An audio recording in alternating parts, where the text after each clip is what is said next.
हर हर महादेव दोस्तों, आप सुन रहे थे मेरे साथ मैं तेरी हीर भाग 23। शिवम का घर बनारस। मुन्ना राजनीति में आ रहा है ये सुनकर बाबा, शिवम और सारिका तीनों हैरान थे।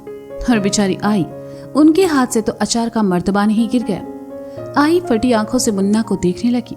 सबको हैरान देखकर मुन्ना खुद खामोश था। वह कुछ कहता इससे पहले मुरारी आई की तरफ आया और आई को ताना मारते हुए कहा, देखा ना कैसे भौकाल खबर सुनाए हैं हमऊ। अरे पहले चाचा विधायक थे, फिर हमऊ बने, और अब हमरे बाद हमरा बेटा मुन्ना जे काम को आगे बढ़ाएगा। का कहती थी तुम आई कि मुन्ना जे काम कबो ना करी है, कबो ना राजनीति में आई है। अरे मुन्ना राजनीति में भी आए हैं, इलेक्शन भी लड़े हैं, इलेक्शन जीते भी हैं, और ओके बाद बनारस में अगला विधायक भी बने हैं। जे खबर सुनकर अचार का मर्तबान छूटा ना तुम्हारे हाथ से। साला जब हमो कब्बो मर्तबान तोड़ दिया करते थे अनजाने माँ, तब कैसे तुम माँ काली, माँ दुर्गा का रूप धारण कर लेती थी। अब वो हम का बने, भैरव बाबा के काल भैरव। हम गलती करे तो जूते खाएं और तुम गलती करो तो खामोश, मुंह बंद, मुंह में पान सुपारी गुटखा सब दबा लेंगी। मुरारी फिर मार खाएगा, शिवम ने धीमे स्वर में सारिका से कहा। सारिका भी मुरारी का ओवर कॉन्फिडेंस और आई की जलती नजर देखकर समझ गई कि शिवम जो कह रहा है वो बिल्कुल सही है। सारिका और शिवम दोनों पलट गए ताकि इस उम्र में मुरारी को आई से मार खाते ना देखना पड़े।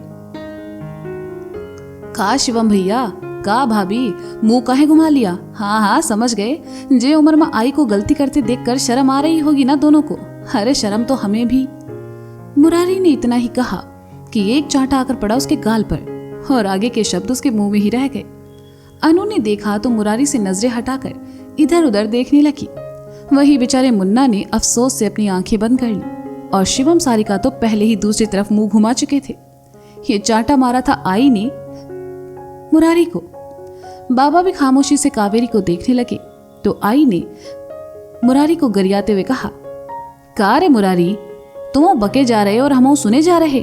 कान खोलकर सुन लो, जो अचार का मर्तबान भी ना तुम्हारी बात सुनकर गिरा है। मुरारी भला कहाँ हार मानने वाला था। वह आई के सामने आया और सीना तान कर कहा, लो मतलब ईमा भी हमारी गलती है। आई, जो मुरारी को अपने सामने आज भी वही 25-26 साल वाला रंगबाज मुरारी समझती थी, उन्होंने दूसरे गाल पर भी थप्पड़ लगाया और कहा, जे पूछने के लिए हमारी छाती पर चढ़ने की जरूरत ना है। अरे पूरा बनारस जानता है तुम अपने चाचा के दम पर विधायक बने रहे, पर हमार मुन्ना ई कैसे तुम्हारी बातों में आ गवा। कहते हुए आई मुन्ना की तरफ बढ़ी, लेकिन रुककर मुरारी से कहा, जे अचार और मर्तबान का पैसा ना हम तुमसे ले ही है। बेचारा मुरारी लाचारी से बाबा की तरफ देखकर कहा, बताओ हम कुछ किए भी नहीं और भरपाई भी हम ही करें। तुमरे और काबेरी के बीच में हम कुछ ना कही। बाबा ने मुरारी के सामने हाथ जोड़कर कहा, अरे आज तक कुछ कहे हो आप, जो अब कहोगे। चला ससुर बनने वाले हैं, फिर भी इनकी नजरों में हमारी कोनो इज्जत ही नहीं है। जब मन हुआ हाथ साफ कर दिए। मुरारी ने रुआंसा होकर खुद से कहा और फिर ऊंची आवाज में आई से कहा, अरे बनारस में इतने साल विधायक रह चुके हैं हम, आज भी अगर घर से बाहर निकले ना तो सब हमको देख के नमस्ते विधायक जी कहते हैं। कुछ दिनों बाद ससुर बन जाएंगे। तुम्हारी जे गुंडागर्दी कब तक चली है हमारी जिंदगी में। आई, जो कि मुन्ना से बात करने उसकी तरफ आई थी, मुरारी की बात सुनकर पलटी और कहा, अरे तो सुधर काहे नहीं जाते मुरारी, और ससुर बनने वाले हो तो क्या हुआ, हमरे आचार का मर्तबान तोड़े ना तो तुम्हारी बहुरिया के सामने भी मारेंगे तुमको, समझे। हाँ समझ गए, जे आचार का मर्तबान ना हुआ हमरे सोत हो गवा, तोड़े कोई पिटे कोई। अरे हम तुमका खुशखबरी देने आए रहे, तुम हमें ही पेल दीस। मुरारी ने कहा, हमको तुम्हारी बात पर भरोसा नहीं है मुरारी, हमको मुन्ना से पूछन दो। आई ने मुरारी से आकर कहा। फिर मुन्ना की तरफ पलटकर पूछा, ए मुन्ना, सच सच बताओ, का तुम राजनीति में आ रहे हो का। मुन्ना ने आई के हाथों को थामा और प्यार से कहा, पापा ने जो कहा सब सच है आई। हमने युवा नेता इलेक्शन के लिए फॉर्म भर दिया है, हमें टिकट पे मिल गया है और अगले हफ्ते हम बनारस के युवा नेता इलेक्शन में खड़े होने वाले हैं। शिवम सारिका भी वापस पलट चुके थे। उन्होंने जब मुन्ना के मुंह से ये बात सुनी तो दोनों हैरानी से एक दूसरे को देखने लगी, क्योंकि बचपन में मुन्ना जैसा था मुन्ना को राजनीति में आना सबके लिए किसी आश्चर्य से कम नहीं था। आई ने जैसे ही सुना सोफे पर आ बैठी। वे यकीन ही नहीं कर पा रही थी कि मुन्ना राजनीति में आना चाहता है। वे बड़बड़ाने लगी, हमका मालूम है जे पट्टी तुमको ही मुररिया ही पढ़ाए हैं। कहा है कि खुद तो अब युवा नेता बन नहीं सकते, बूढ़े जो हो चुके हैं। हम कहां से आपको बूढ़े लग रहे हैं? आई की बात सुनकर मुरारी ने चिढ़ते हुए कहा। आई ने मुरारी की तरफ देखा और कहा, हाँ तुम कहां से बूढ़े हो, तुम्हारी तो अभी शादी की उम्र हुई है। खुद तो कीचड़ में लोटे सो लोटे बिटवा को भी ऊमा उतरने का ज्ञान दे दिए। आई की बात सुनकर मुन्ना उनके घुटनों के पास जमीन पर बैठा और कहने लगा, हम राजनीति में अपनी मर्जी से आना चाहते हैं आई। पापा ने हमें फोर्स नहीं किया, उन्हें तो इस बारे में कुछ पता तक नहीं था। आई, हम समझ सकते हैं कि हमारा ये फैसला आप सबके लिए उतना ही अचानक है जितना बाकी सबके लिए, लेकिन यकीन कीजिए इन सब में पापा की कोई गलती नहीं है। हमने खुद ये रास्ता चुना है। आई ने मुन्ना की बात सुनी और कहा, पर काहे मुन्ना, तुम तो कबो राजनीति में जाना ही नहीं चाहते थे, फिर काहे बिटवा? बचपन से जवानी तक तुमको कब्बो राजनीति पसंद ना आई, फिर अचानक से ये फैसला काहे कर लिए? आई, क्या आपको हमारा राजनीति में आना अच्छा नहीं लगा? मुन्ना ने उदास होकर कहा। आई ने मुन्ना को उदास देखा तो कहा, ए बिटवा जेका, उदास काहे होते हो? अरे तुम राजनीति में आए जैसे हम परेशान नहीं है बबुआ। हम तो बस ये सोचकर डर रहे हैं कि तुम कैसे जे माहौल में खुद को ढालोगे। तुम ठहरे सीधे साधे, लड़ाई झगड़े झूठ कपट से कोसों दूर, फिर तुम ये सब कैसे संभाली हो? राजनीति का दूसरा नाम ही बदनामी है मुन्ना। अपने बाप को देखो, का कुछ नहीं सहे है ये राजनीति का चक्कर में। आई को अपनी परवाह करते देखकर मुरारी अपना गुस्सा भूल गया और आकर सोफे पर बैठते हुए कहा, पर हमारा मुन्ना समझदार है आई, हम जानते हैं कि अपनी जिम्मेदारियां बखूबी निभाएगा। मुन्ना ने मुरारी की तरफ देखा तो मुरारी मुस्कुरा दिया। मुरारी को सपोर्ट करते देखकर मुन्ना के दिल को एक तसल्ली मिली। शिवम आकर मुन्ना के ठीक पास बैठा और कहा, लेकिन तुमने अचानक से राजनीति में आने का फैसला क्यों किया मुन्ना? तुम तो मुरारी के दोस्त के पास बेंगलोर जाने वाले थे। मुन्ना वहीं जमीन पर आई के पैरों के पास बैठ गया और कहा, 2 वजह है बड़े पापा। पहली ये कि हम बनारस छोड़कर नहीं जाना चाहते, और दूसरी, कहकर मुन्ना रुक गया। शिवम और मुरारी दोनों मुन्ना को देखने लगे और फिर शिवम ने कहा, और दूसरी वजह क्या है मुन्ना? मुन्ना कुछ देर खामोश रहा। उसे जैसे कुछ याद आया जिससे उसके चेहरे के भाव बदल गए और फिर उसने गंभीरता से कहा, हमें इसमें मौजूद कमियों को जड़ से उखाड़ फेंकना है। शायद इसके बाद हमारा गिल्ट कुछ कम हो जाए।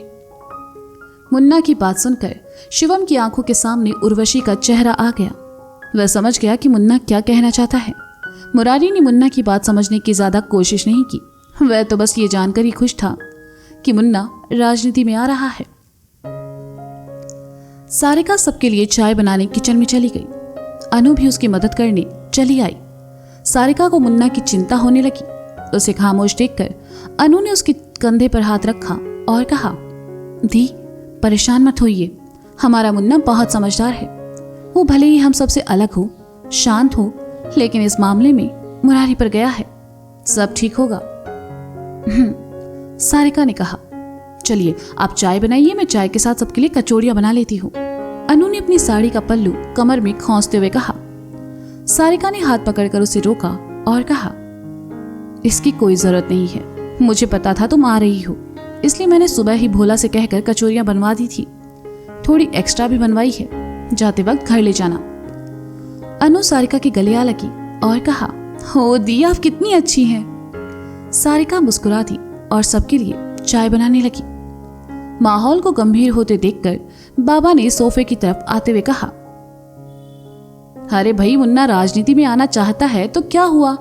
अब शेर का बच्चा शिकार नहीं करेगा तो क्या घास खाएगा? वाह बाबा वाह, कब बात कही हो तुम, दिल कर रहा है तुम्हारे पैर चूम ले। यही बात तो हम समझा रहे सबका, अब आखिर खून तो हमारा ही है ना। मुरारी ने उठकर जोश में कहा। बाबा भी सोफे पर आ बैठे और इसके बाद मुरारी बढ़ चढ़कर बताने लगा कैसे मुन्ना ने पार्टी हाउस से टिकट लिया, कैसे भूषण से सामना हुआ। मुन्ना बस खामोशी से सब सुन रहा था लेकिन मुरारी और बाकी सबको देखकर खुश भी था। प्रताप का घर बनारस। नमस्ते, आइए आइए, हम बस आप लोगों की ही राह देख रहे थे। आने में कोनो तकलीफ तो नहीं हुई? प्रताप ने हाथ जोड़कर सामने खड़े लोगों से कहा। सामने प्रताप के भाई और भाभी के साथ लड़की के माता पिता, लड़की के चाचा, लड़की जो राजन के लिए पसंद की गई थी और साथ में उनका एक नौकर खड़ा था। जी नमस्ते, तकलीफ कैसी? आपके भाई साहब साथ थे ना? ये बहुत आराम से हमें यहाँ तक लेकर आए हैं। अरे बिटिया, तुम खड़ी काहे हो? पैर छुओ इनके, जो लड़के के पिता हैं। लड़की के पिता ने कहा। लड़की जैसे ही प्रताप के पैर छूने लगी, प्रताप ने उसे रोक दिया और अपने दोनों हाथ उसके सर पर रखकर कहा, खुश रहो बिटिया। बंसीधर जी, ये हमारे लिए बिटिया पैर नहीं छूती है। बहुत अच्छे विचार हैं आपके भाई साहब, लेकिन अगर ये रिश्ता जम गवा तो पूजा बिटिया आपकी बहू बनेगी। बहू पैर छुए तो क्या दिक्कत है? पूजा के चाचा ने कहा। अरे मालिक, जे ना हो पाएगा। जे हमरे घर माँ भले बहू बनकर आए चाहे बिटिया, हम तो इनको अपनी बिटिया ही मानेंगे। प्रताप ने हाथ जोड़कर कहा। आप लोग बाहर क्यों खड़ी हैं? चलिए ना अंदर चलते हैं, प्रताप के बड़े भाई ने कहा और सभी को साथ लेकर अंदर चला आया। गाय घाट बनारस।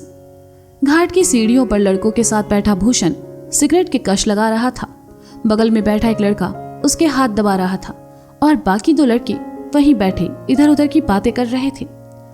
कल पार्टी हाउस से गया रमेश लौटकर भूषण के पास वापस नहीं आया। लड़कों में से एक ने देखा और कहा, देखा भूषण भैया, उस साला रमेशवा आज आया ही नहीं। हम उसको समझाए रहे लेकिन अकड़ बहुत है उमा। भूषण ने हाथ में पकड़ी सिगरेट का एक कश लगाया और उसे साइड में फेंक कर नफरत भरे स्वर में कहा, इट्ठो बार हम युवा नेता इलेक्शन जीत जाए उसके बाद सबसे पहले रमेश की अकड़ निकालेंगे, उसके बाद उस मुन्ना की। जब भी उसका चेहरा हमारी आंखों के सामने आता है ना, चलो हमारा खून खौल जाता है। अरे भैया, जीतेंगे तो आप ही। आज सुबह ही मैंने आपके फोटो के बड़े बड़े पोस्टर बनवाने का काम दे दिया है लड़के को। बस जैसे ही वो आते हैं उनको सब जगह चिपका देंगे। और बीएचयू के कुछ लड़कों से हमारी बात हो चुकी है, आपके प्रचार प्रसार में कोनो कमी नहीं रखेंगे। लड़के ने कहा।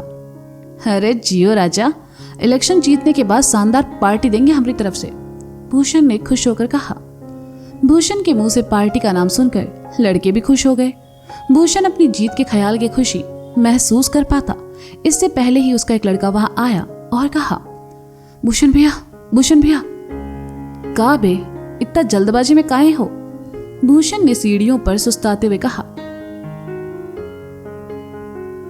लड़के ने अपनी सांसों को दुरुस्त किया और कहा, ओ, राजन भैया को देखने लड़की वाले आए हैं। भूषण को जैसे कोई फर्क ही ना पड़ा हो। उसने आंखों पर धूप वाला चश्मा लगाया और कहा, तो तुम क्या चाहते हो? मेहमानों के लिए चाय की ट्रे लेकर हम जाएं? भूषण की बात सुनकर बाकी सब हंसने लगे और लड़का खामोशी से उसे देखता रहा। तो दोस्तों, ये था मैं तेरी हीर भाग 23। इसका अगला भाग आप जल्द ही सुनेंगे मेरे साथ। अब तक क्या लगता है आपको? क्या भूषण को पूजा पसंद आएगी? पूजा नहीं, सॉरी, क्या भूषण को पूजा पसंद आएगी? मिलते हैं अगले भाग में। Bye bye.